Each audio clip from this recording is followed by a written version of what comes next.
Halo Sobat SN, salam pintar. Berjumpa lagi dengan Kak Rajab, tutor sosiologi @sen.id. Pada video kali ini, Kak Rajab akan membahas salah satu materi sosiologi, yaitu penelitian sosial. Apa yang dimaksud dengan penelitian sosial? Yuk kita belajar.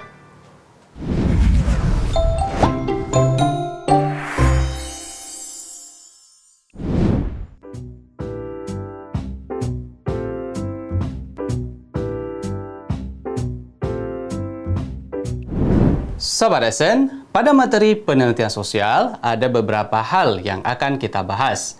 Nah, di sini dapat kita lihat yang pertama mengenai pengertian. Selain pengertian, ada juga syarat-syarat penelitian sosial. Nah, syarat penelitian sosial ini dapat kita bagi ke dalam 3 hal ya. Di sini ada harus sistematis, kemudian terencana, maupun mengikuti prosedur ilmiah. Kemudian yang ketiga, langkah-langkah melakukan penelitian sosial. Cara berpikir seorang peneliti, jenis-jenis penelitian sosial, sampel penelitian sosial, data penelitian sosial, dan juga cara pengumpulan data penelitian sosial. Nah, itu adalah beberapa hal yang akan kita bahas. Nah, untuk yang pertama adalah pengertian. Apa yang dimaksud dengan penelitian sosial? Peneliti. Nah, penelitian sosial itu berawal dari seseorang memiliki rasa keingintahuan terhadap sesuatu hal. Nah, ketika seseorang penasaran terhadap sesuatu hal, sehingga dia melakukan sebuah sehingga dia melakukan penelitian sosial. Nah, jadi dapat dikatakan penelitian sosial itu adalah sesuatu hal yang dilakukan pengkajian ilmiah terhadap suatu masalah yang akan dikaji, di mana yang berguna untuk mendapatkan suatu informasi. Nah, informasi tersebut yang nantinya dapat dipertanggungjawabkan. Oke, itu secara garis besar ya mengenai penelitian sosial, yaitu pengkajian secara ilmiah terhadap suatu masalah yang ingin dicari informasinya dan informasi tersebut dapat dipertanggungjawabkan. Dan penelitian sosial biasanya muncul dari rasa keingintahuan seseorang atau suatu kelompok terhadap suatu masalah. Oke, sekarang selanjutnya syarat-syarat penelitian sosial. Nah, di sini ada 3 nih syarat penelitian sosial.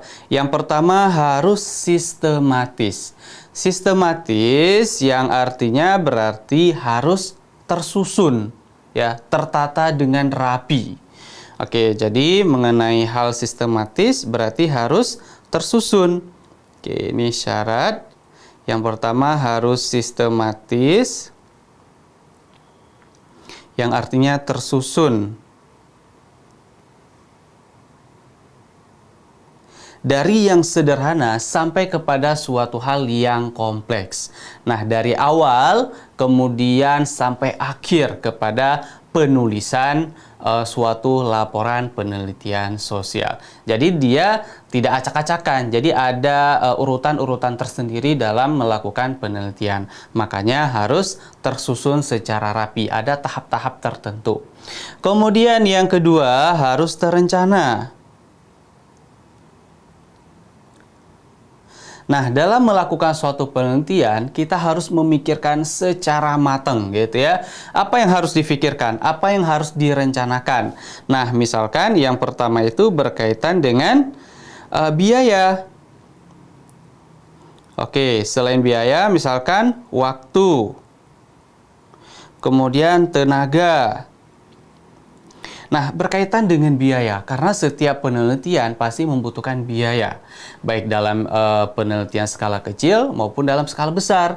Kalau penelitian dalam skala kecil berarti dia hanya membutuhkan biaya yang sedikit, tapi kalau penelitian dalam skala besar berarti dia membutuhkan biaya yang sangat banyak, ya, besar juga.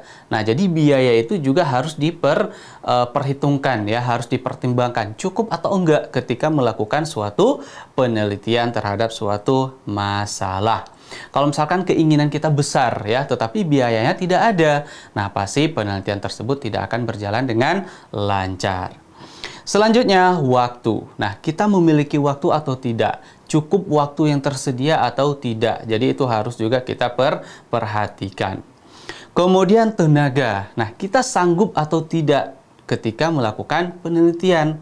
Nah, misalkan kita ingin meneliti suatu masalah yang ada di luar pulau. Nah, kita sanggup atau tidak pergi ke luar pulau tersebut. Nah, jadi itu juga harus kita perhatikan, tenaga kita, kesehatan kita, sanggup atau tidak. Nah, itu adalah hal-hal yang perlu direncanakan ketika ingin meneliti suatu masalah, biaya, waktu, maupun tenaga. Selanjutnya, di sini mengikuti prosedur ilmiah.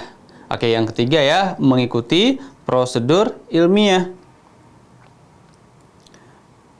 Prosedur ilmiah.